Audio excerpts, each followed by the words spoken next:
Monterey County, California tonight, trying to determine the cause of an accident that killed John Denver.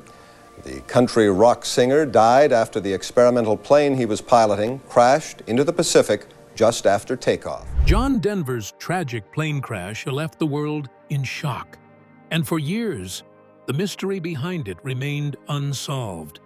But now, the truth has finally come to light, and it isn't good. What really happened that day in the sky? What led a beloved music icon to such a heartbreaking end? The answers are here at last, and they reveal a side of Denver few ever knew. Join us as we unveil every detail. The sky called, and Denver answered. John Denver wasn't just a singer, he was a feeling. When his music played, it felt like someone wrapping you in a warm hug. From Sunshine on My Shoulders to Take Me Home, Country Roads, his songs gave comfort. But while his lyrics spoke of peace and nature, his real life had more edge than most people ever knew. He had two great loves, music and flying. The first made him famous. The second brought him peace, but also danger. Denver didn't just fly for fun. He trained hard, earning the right to fly everything from small single-engine planes to gliders and even jets. While other stars chased cars and clothes, John chased the sky.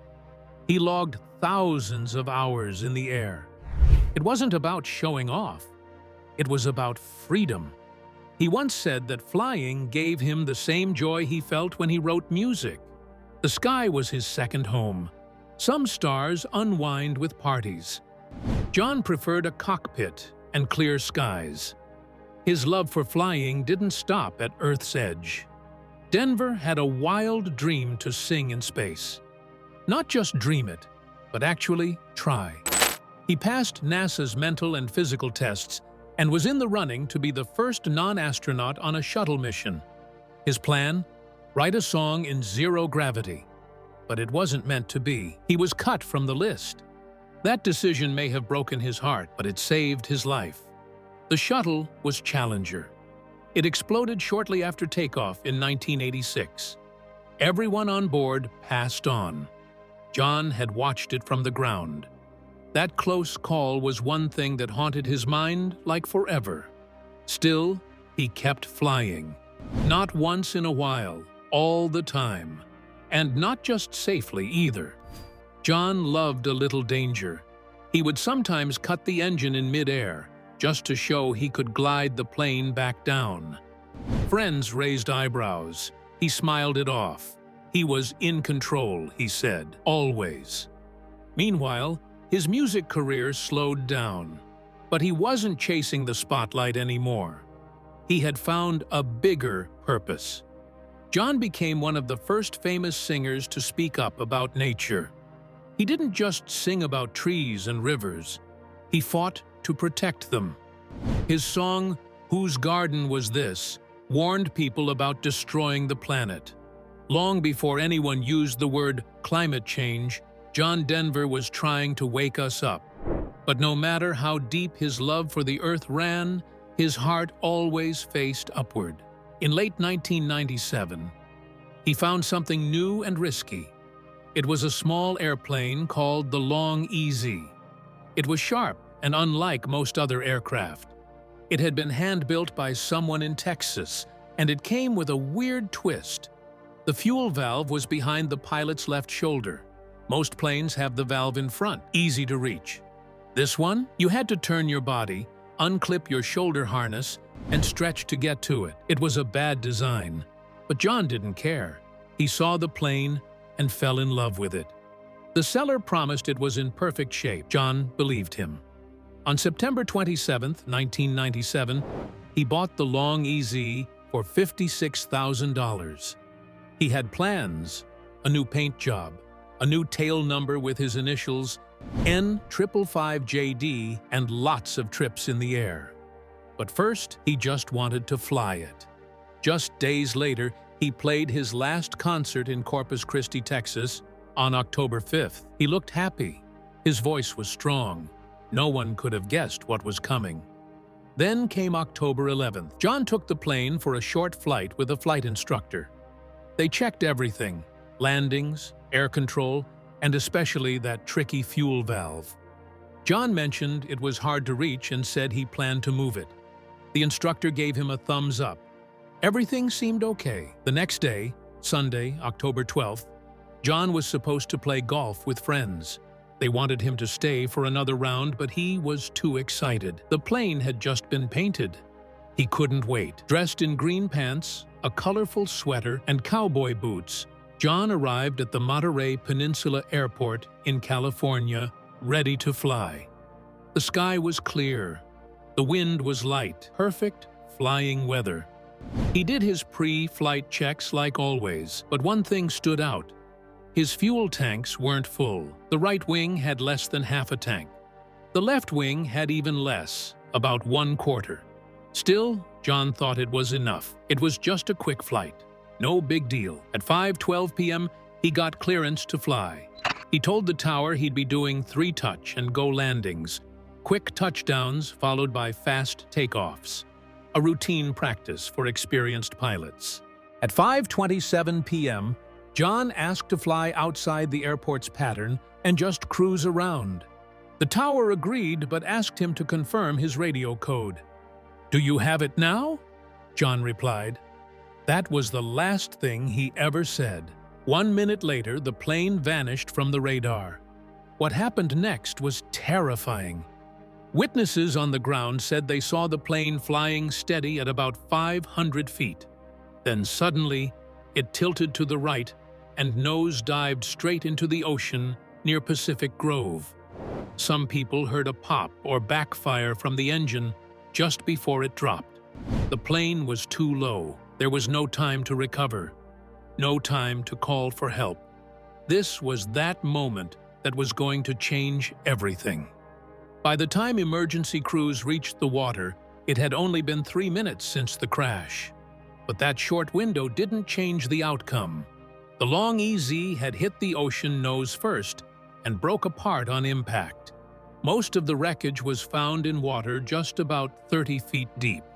It matched what eyewitnesses had described: a hard dive, no sign of recovery, and no time for a distress signal. Search boats and divers began their work quickly, but they weren't holding on to hope. This wasn't a rescue. It was a recovery. Over the next few hours, they carefully pulled pieces of the broken aircraft from the water. And then the heartbreaking task came: retrieving John Denver's remains.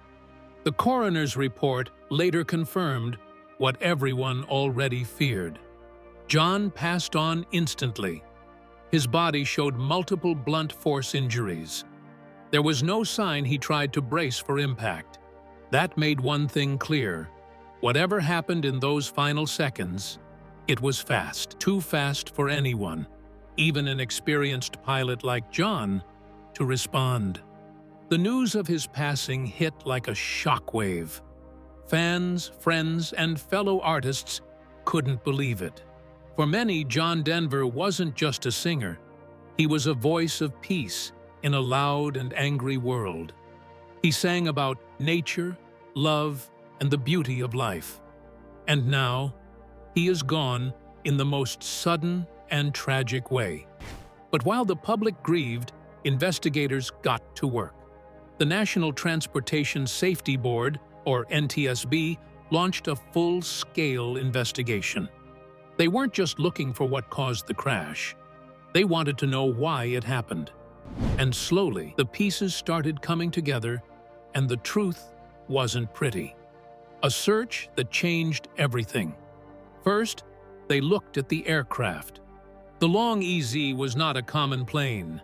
It was built by hand in the late 1980s, and it had been flown before by several owners.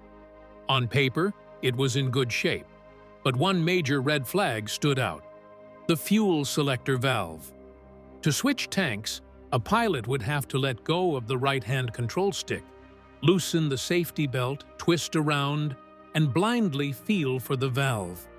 It was a strange setup and a dangerous one. Denver had been warned about this design. In fact, during his test flight with the instructor, as mentioned earlier, they had discussed it in detail. John had even started plans to relocate the valve to a safer spot, but the work hadn't been done yet. Then came another detail, one that raised even more concern. The fuel levels. On the day of the crash, John had less than half a tank on the right side and less than a quarter on the left. That meant he would need to switch tanks during the flight. But because the selector valve was behind him, it wouldn't be a simple task. He had mentioned a plan. He would engage the autopilot, reach back, and switch tanks safely. But when investigators searched the crash, they made a chilling discovery. The autopilot system had not been installed. Whatever Denver had planned to do, he would have had to do it manually while flying. And then came the bigger question. Why didn't he just fuel up the plane before takeoff? The answer may be one of the saddest parts of the story. John didn't think he needed more fuel. He expected to be in the air for only an hour, so he told the mechanic that topping off the tanks wasn't necessary. But no one knew how fast the tanks would drain or if both were feeding evenly. When the NTSB interviewed other pilots who had flown long, easy planes, two of them shared scary stories. They had each run a fuel tank dry mid-flight because of the awkward fuel valve location. One of them nearly crashed. The other only managed to stay in the air by flipping the switch just in time. These pilots made it out. John did not. The investigators also tested the maneuver themselves. They climbed into a similar long EZ and tried to reach the fuel valve while flying. Each time they found it difficult, not just because of the angle, but because turning your body in midair can cause you to push on the rudder pedals by mistake. That meant the plane could tilt or spin during the movement. It was dangerous, even for trained pilots. But mechanical design wasn't the only thing under the microscope. The NTSB also looked into John's past flying record, and what they found raised eyebrows. Back in 1993, John had been arrested for driving under the influence of strong drinks. He was fined and placed on probation. A year later, in 1994, he crashed his Porsche into a group of trees while under the influence. That same year, he was involved in a minor aircraft crash when his Kristen Eagle plane clipped a Cessna at a runway intersection. By 1995, John told his doctor that he only had 2 to 4 drinks a week while traveling. He didn't report any substance use. Still, the Federal Aviation Administration, or FAA, wasn't convinced. Because of his past arrests and some paperwork issues, they decided to revoke his medical certificate in March of 1997. That meant, officially, John Denver was not allowed to fly. And yet, he kept flying. The question now wasn't just how the crash happened, but why he was in the air at all. When the final toxicology report came out, it showed no signs of usage or strong drink in John's system at the time of the crash. That ruled out any idea that he had been impaired, but it didn't change the fact that he had no legal clearance to be flying that plane. What the NTSB found next tied everything together and pointed to one final mistake. Their best theory was that John had tried to switch fuel tanks mid-flight. Without autopilot, he had to do it manually. That meant loosening his harness, twisting around, and reaching for the valve. While doing that, he may have pushed on the right rudder pedal by mistake.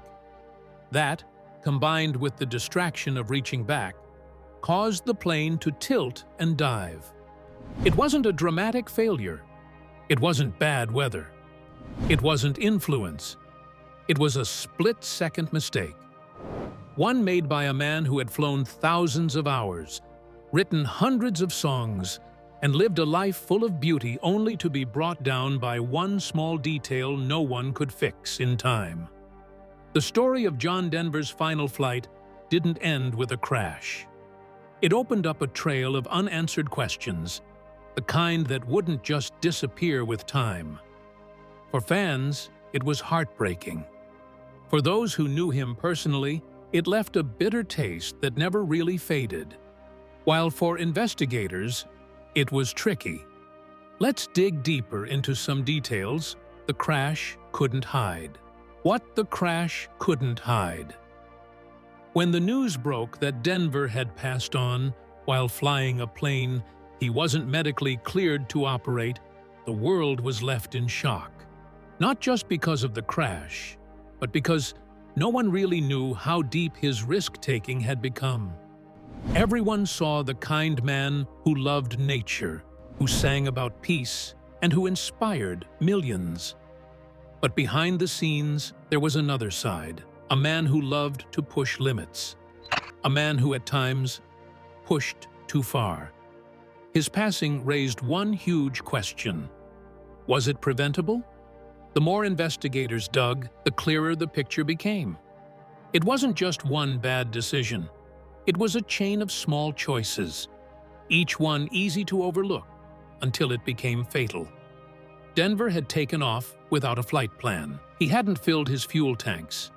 He knew the fuel valve was hard to reach, but chose to fly anyway. And most importantly, he did it all while officially grounded by the FAA. To many, that last part was the hardest to accept. Why would a man like John, who had so much to live for, ignore that kind of warning? The answer might lie in how deeply flying was tied to his identity. John wasn't just a pilot, he was a pilot's son. His father, a military flight instructor, had raised him around planes. Flying wasn't just a skill, it was in his blood. It was his escape, his therapy, his second home. Taking it away may have felt like losing a part of himself. People close to him said he'd been frustrated after losing his medical certificate. The process to regain it was slow and complicated. He didn't drink anymore, and he hadn't been in legal trouble for a while. But the FAA wasn't willing to overlook his past, and that stayed with him. It wasn't about rebellion. It was about wanting to feel free again. But freedom came at a price. After the crash, attention shifted to the plane itself. The Long Easy had a loyal following among home-built aircraft fans. It was lightweight and could travel long distances without refueling. But its unusual design was both its charm and its flaw. In a high-stress moment, with fuel running low, even a seasoned pilot could make a fatal mistake. John Denver was no exception. And here's what really stood. If the plane had been full, he wouldn't have needed to touch that valve at all. But John didn't refuel. He told the mechanic not to bother. He figured the quick flight wouldn't require a full tank. That assumption, more than anything else, sealed his fate. Even more troubling? He had started plans to fix the valve problem. The mechanic had been working on relocating it to a safer spot, but John didn't wait. He was too eager to fly. He couldn't resist. In a way, it wasn't just the crash that broke people's hearts, it was how avoidable it all seemed. Back in California, the recovery effort was fast and painful. Within just a few hours, most of the aircraft had been pulled from the water, so had the body. The Pacific Ocean gave up its secrets quickly, but they were hard to look at. The biggest mystery in the crash was just a loud, silent truth. One small error had erased a life. The fans were the first to respond. Candlelight vigils popped up across the country. His songs were played on the radio non-stop for days. People who had grown up listening to him couldn't believe he was gone. His music had always felt safe, warm, even. And now, that voice had been taken by the very sky he loved. Friends from the music world were shaken, too. Many of them didn't even know John had still been flying. Some admitted they weren't surprised. "He was a thrill-seeker," one old friend said, "but none of us thought it would end this way." Others blamed the FAA. They said that if the process to restore his flying license hadn't been so harsh, he might have waited. But some said the opposite, that John knew the rules and ignored them. Either way, it didn't matter anymore. The damage was done. Then came the final NTSB report. It was clear, cold, and hard to argue with. The crash had been caused by the pilot's attention being diverted while trying to switch fuel tanks during flight. The awkward position of the valve, the lack of autopilot, and low fuel levels had combined to create a fatal situation. There was no mechanical failure, no foul play, no substance use or strong drink, just a chain of bad decisions. John Denver's family chose to stay mostly quiet in public. They mourned him privately.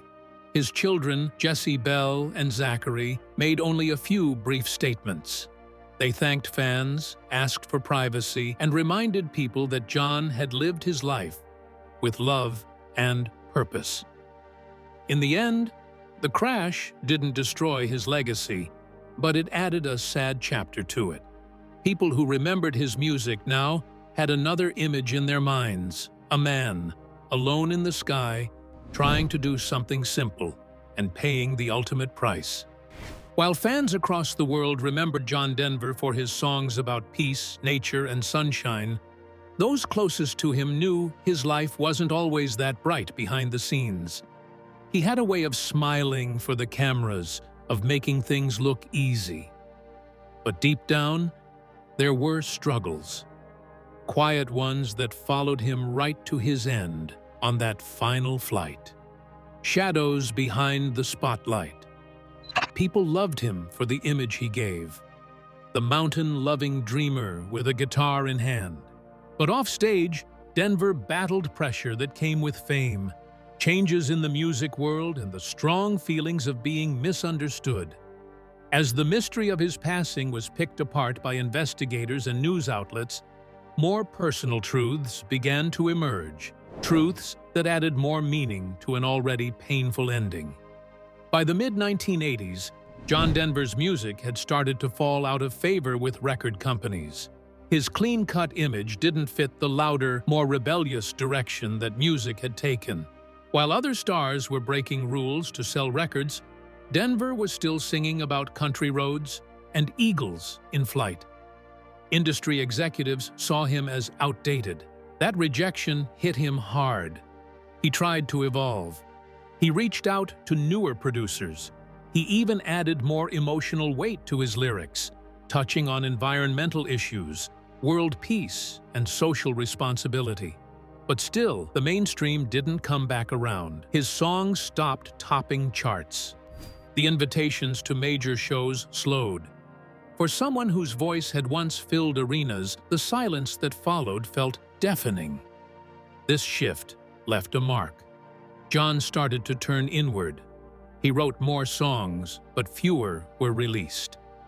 He poured his energy into causes saving forests, speaking for the oceans, trying to wake people up to the planet's decline. He became a voice in activism more than entertainment. And while that gave him purpose, it didn't fill the gap left by a fading career. Behind closed doors, there were also personal struggles. His marriage to Annie Martell, the woman he had written Annie's song for, had ended after more than a decade together. They had adopted 2 children, Zachary and Anna Kate, during their marriage, but the couple grew apart.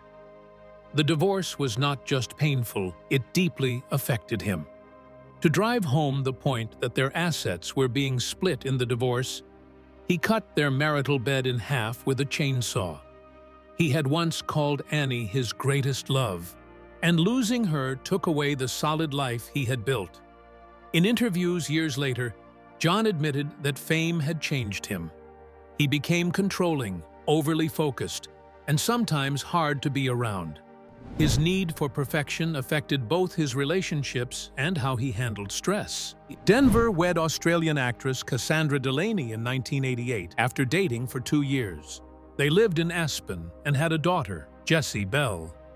The couple separated in 1991 and divorced in 1993. For this second marriage, Denver said, "Before our short-lived marriage ended in divorce, she managed to make a fool of me from one end of the valley to the other." As the years passed, The troubles he faced didn't reduce. During the 1990s, Denver also went through some very public legal trouble. His 2 arrests for driving under the influence didn't just hurt his image. They complicated his ability to keep flying. As mentioned before, those charges played a major role in the FAA's decision to revoke his medical certificate. But what's often overlooked is how deeply those incidents affected him emotionally. After his second arrest in 1994, he voluntarily sought counseling. He spoke openly about his mistakes. He wasn't proud of them, but he also felt trapped. He couldn't go backward and undo anything, but he also couldn't move forward freely. Every attempt to rebuild was met with another reminder of what he'd lost both in career and in public trust. And yet, despite all this, John continued to fly. Not because he wanted to break rules, but because it was one of the last places he still felt like himself. He once said that the view from the sky made him feel small in the best way, like the world was bigger than his problems. Being in the air was where he felt most connected to the universe. But the weight he carried didn't vanish once he took off. In fact, some believe that his final flight wasn't just about testing a plane, it was about escaping something. The noise, the loneliness, the sense that his brightest days were behind him. He wanted to feel joy again, and the sky had always given him that. The public never got to see most of this side of John. They saw the smile, the guitar, the man who stood in front of mountain backdrops and sang about love and light. But the truth was, he was just as human as anyone else, with regrets, hopes, flaws, and pain. And that's what made his story even more heartbreaking. His passing wasn't caused by recklessness alone. It was shaped by years of quiet sadness, fading spotlight, and decisions made under emotional weight.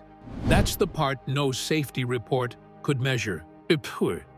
As more details from the crash came out, fans began to ask new questions, ones that had nothing to do with fuel valves or instrument panels. They wondered if anyone around him saw the signs. Did he feel heard? Was he lonely? Was flying his escape or his cry for help? It's not easy to answer these questions, especially with someone who seemed so full of life. But those close to him said that even in his brightest moments, he had an intensity that never really shut off. He felt everything deeply: joy, sorrow, hope, disappointment. He was always thinking, always feeling, always dreaming. The airplane crash was the final chapter, but the story leading up to it was long and layered. The decisions made in those last few hours, not refueling, ignoring the selector valve issue, skipping the flight plan, were influenced by more than overconfidence. They were shaped by years of emotional wear and tear. And perhaps that's the real mystery that's been solved. Not just how the plane crashed, but why John Denver, who had everything to live for, still took that flight with so many risks. He wasn't reckless for fun. He was searching for something, and maybe on that final day, he thought he might find it above the clouds. For fans around the world, the mystery behind his final flight had been solved, but that didn't make it easier to understand or accept. What hurt most wasn't just that he passed on, it was how it happened and why. Back home in Colorado, a place John had loved deeply, something special was built. On the grounds of Red Rocks Amphitheater, a bronze statue was placed to honor his memory. It wasn't just a simple figure. It showed John with a guitar strapped to his back, his arms outstretched, and a large eagle perched beside him. The statue stood 15 feet tall, like a symbol of who he was, not just as a singer, but as a man who cared for the earth and its creatures. People came from everywhere to see it. Years later, in October of 2014, John was given another honor. He was awarded a star on the Hollywood Walk of Fame. Two of his children, Jesse Bell and Zachary, stood proudly beside it. But beyond the honors and the statues, what mattered most was the music. His songs still played on radios, his voice still filled living rooms, his lyrics still brought tears to eyes and smiles to faces. And maybe that was the real legacy, not the crash, not the plane, not the sadness, but the joy he left behind. Even today, when people hear "Take Me Home, Country Roads" or Annie's song, they stop. They listen. They remember. And in those moments, John Denver lives again. Still, many couldn't stop thinking about that last flight. Why had he gone up that day? Why hadn't he waited to fix the fuel valve? Why didn't he refuel? These questions didn't go away. Some say he was just excited. He had bought the plane only weeks earlier and couldn't wait to fly it. Others think he needed peace, that flying gave him something music no longer could. And a few believed he was trying to feel alive again after years of being pushed out of the spotlight. Some fans believed that John's final flight was like a goodbye, not planned, but somehow meant to be. The sky had always been his place of peace. Maybe, at that moment, he just wanted to be close to it one more time. Still, it didn't have to end that way. If he had waited just a few more days, if he had finished fixing the plane, if he had filled the tank, he might have flown again and landed safely. But that's what makes it a mystery that doesn't sit well. The truth is known, but it still hurts. In the end, what people remember most is not the crash. It's the man, the singer, the dreamer, the one who looked at the stars and tried to reach them, the one who saw beauty in every tree, every mountain, every breeze, and the one who reminded us that home wasn't just a place. It was a feeling. John Denver's final song was never written. It lived in the wind, in the sky, in the quiet space between hope and memory. But maybe it didn't need words. Maybe the way he lived and the way he left said it all. And even though the mystery is solved, the echo of his voice will never fade. Somewhere, high above the clouds, that voice still sings. Don't forget to like, share, and subscribe. Thanks for watching. See you in the next video.